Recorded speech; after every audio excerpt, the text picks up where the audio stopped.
So hello everyone. हमने अपनी previous video में बैच ऑपरेटिंग सिस्टम के बारे में पढ़ा था।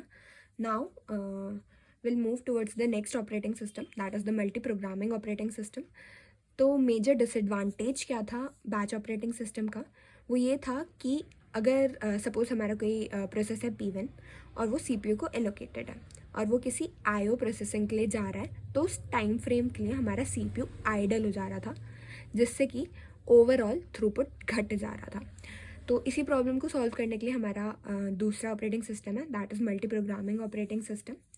तो यहाँ पे multiple process can be there in the main memory and ये बेसिकली हमारे बैच ऑपरेटिंग सिस्टम की प्रॉब्लम सॉल्व कर रहा है। तो कैसे, हम लोग इसे देखते हैं। लेट्स सपोज P1 कोई प्रोग्राम है, तो हमने CPU को एलोकेट कर दिया ये प्रोग्राम और CPU इसकी प्रोसेसिंग कर रहा है। अब कुछ टाइम फ्रेम के बाद, लेट्स सपोज 2 सेकंड के बाद, इसको किसी IO सर्विस की नीड पड़ी, तो ये IO सर्विस पे चला गया। उस टाइम फ्रेम के लिए CPU को आइडल रहने के बजाय हम लोग क्या करेंगे, अगला प्रोग्राम जो भी नेक्स्ट प्रोसेस होगा वो एलोकेट कर देंगे। तो CPU अब उसकी प्रोसेसिंग करेगा।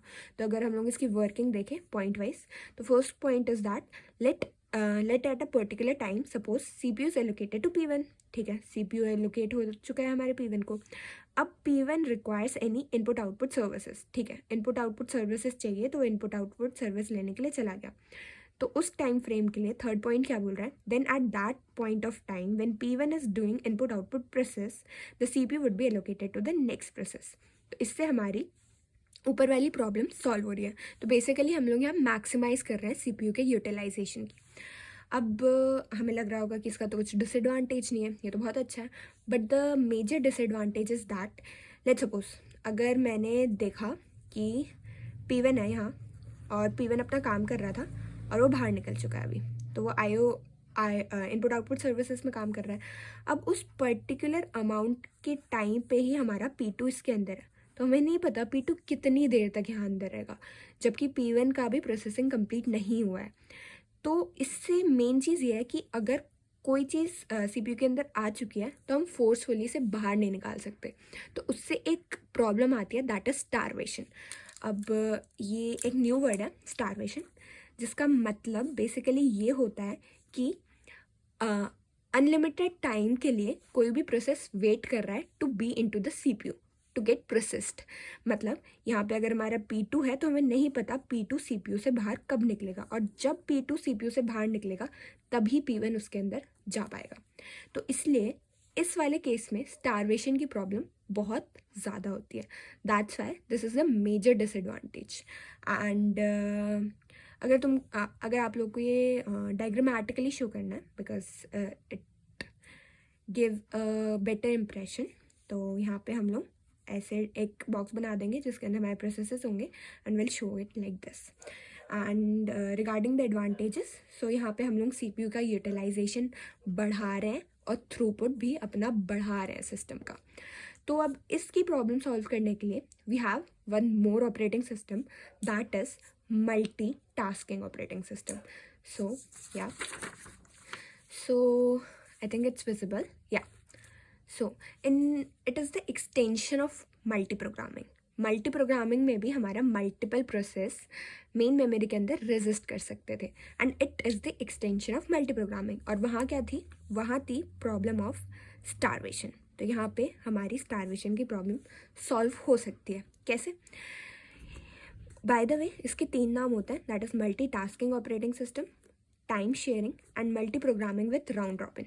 ठीक है, तो यहाँ पे एक पर्टिकुलर टाइम लिमिट मिलेगी किसी भी प्रोसेस को CPU के अंदर रेजिस्ट करने के लिए। मतलब अगर P1 है और उसे CPU के अंदर जाना है तो उसे पर्टिकुलर टाइम फ्रेम मिलेगा। लेट्स सपोज अगर हम लोग टाइम फ्रेम की वैल्यू 2 सेकेंड रख दें, no let's just take it 2 minutes. तो अगर 2 मिनट्स है तो P1 2 मिनट ही रहेगा इनसाइड द प्रोसेसर, उसके बाद वो प्रीएम्प्ट आउट हो जाएगा। तो यहाँ पे एक और नया वर्ड आता है, दैट इज़ प्रीएम्प्ट। प्रीएम्प्ट मतलब ये होता है कि हम फोर्सफुली उसे बाहर निकाल रहे हैं फ्रॉम द CPU। ओके, सो ये वर्ड बहुत यूज़ होगा आगे।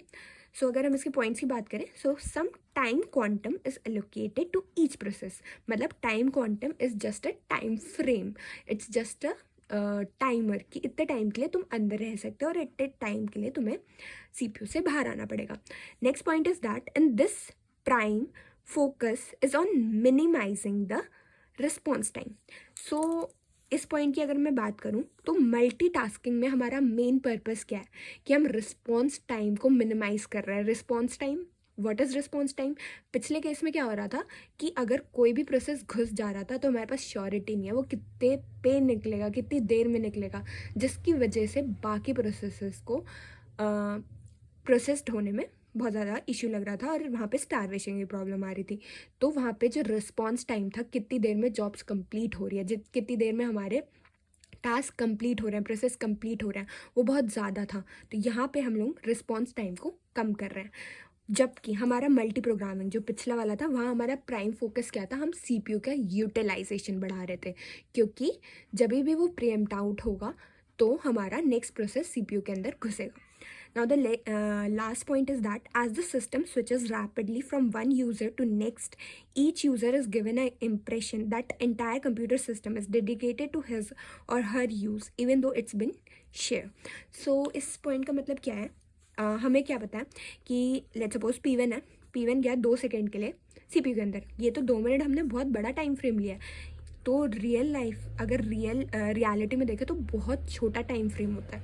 तो जब भी ये यहाँ जाएगा ये प्रीएम्प्ट आउट होगा, फिर नेक्स्ट जाएगा वो प्रीएम्प्ट आउट होगा, फिर P3 जाएगा वो प्रीएम्प्ट आउट होगा. तो ये प्रोसेस इतनी जल्दी जल्दी चलता है कि हर प्रोसेस को ये लगता है कि एंटायर सिस्टम केवल उसी के लिए डेडिकेटेड है, जबकि वो शेयर हो रहा है. तो इतना चीज़ें इंक्लूड करनी प्लस अपने पॉइंट्स इंक्लूड करने would be enough for the examination purpose. And I hope you like the video and आप लोगों को दोनों में डिफरेंस एज वेल एज दोनों के सारे कॉन्सेप्ट्स क्लियर हो गए होंगे.